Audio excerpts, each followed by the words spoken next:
சத்தம் என்ன மண்ணோடு சின்ன தூரல் என்ன எங்கே மாமா மட்டை ஏதாவது இதுல விழுக போகுது.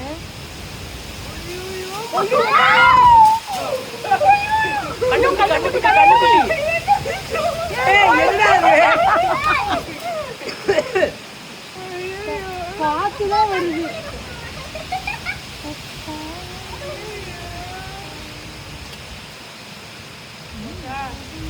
மொத்தம் அங்கே வருவாரு அந்த தென்னை மரத்தை எவ்வளவு தூரம் ஆடுது.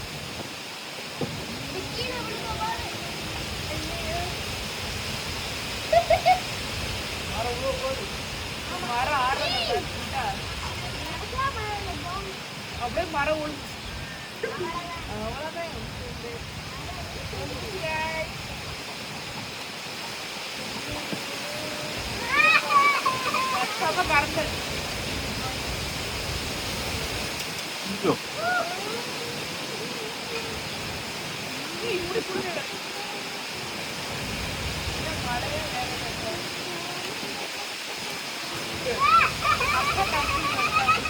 கண்டுபிடி வர மாட்டேங்குது எப்படி இருக்கிறா